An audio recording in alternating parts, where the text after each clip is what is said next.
Leiho bat itsasora, una ventana al mar, maitasun historia hunkigarri bada. Maria, Emma Suarezen pertsonaia, 55 urteko emakume bilbotar bat da, eta gaixotasun larri bat diagnostikatzen diote. Hala ere, eta bere semearen aholkuen aurka, Greziara jutea erabakitzen du bere bi lagunekin. Han, Nisiros uhartea aurkituko du. Oso txoko baketxu eta lasaia. Ze gustora gongo guinateken. Hoi da. Hemen euritxu udazkentxu dago dagoeneko. Bai, Nisirosen asko zabeto.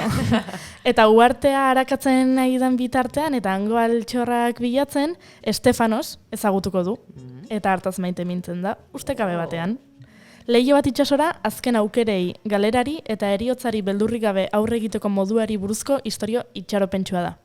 Eta gaur gurekin, Gaizka Ugarte izango dugu. Baina Gaizka Ugarte agurtu aurretik ikusiko dugu. Eta entzungo dugu Una ventana al mar, estreinu zoragarri horren trailerra.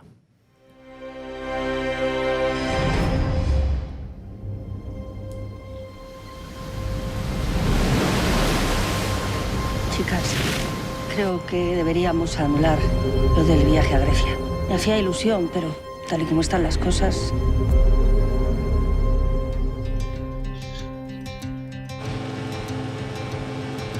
¿Tú nunca has pensado, después de lo de Xavier, pues eso, ya me entiendes, ¿no? Volverte a liar o no sé, algo?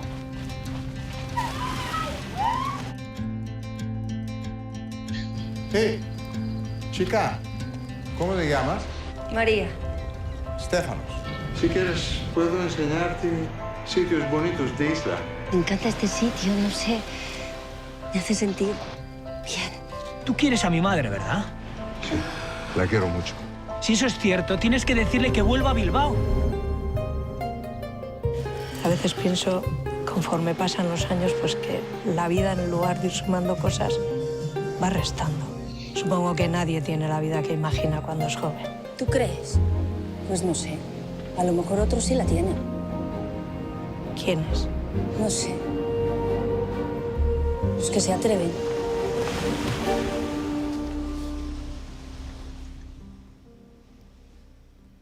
Kaixo Gaizka.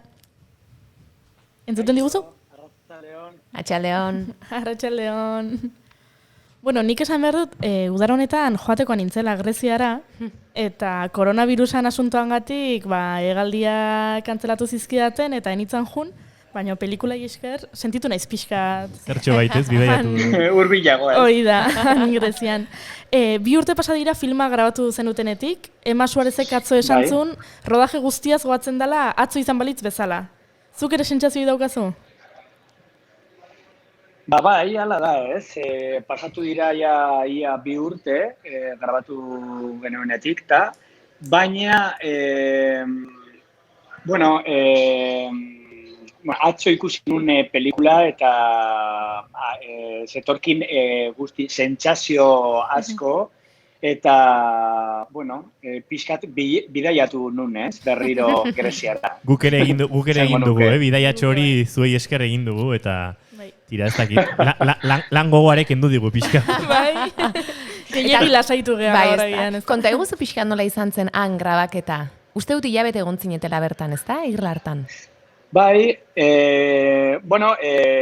filmaren lekuak izan dira Bilbo eta Nisiros, ez?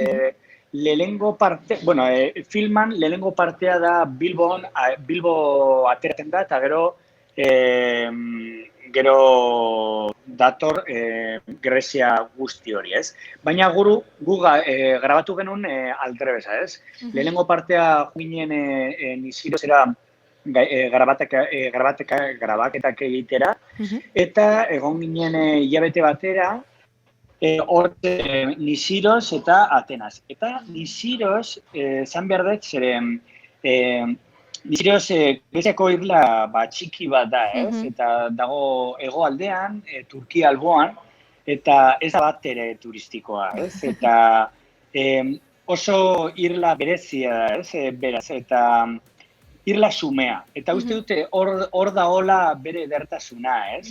Eta izan zen oso xume bat sumendi bat dauka, hor, bai. eta oso txikia da, jun dezakezu motorrez, ordu erdi batean, dezakezu isla guztiera ikustera.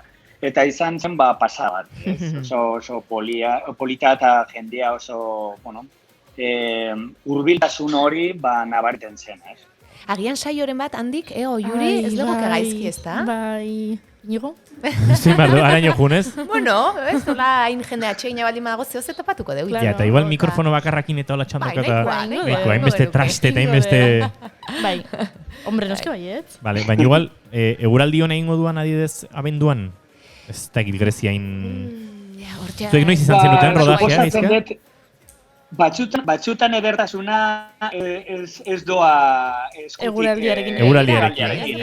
Arrazoi. Edo bestela Euskal Herria. Bai.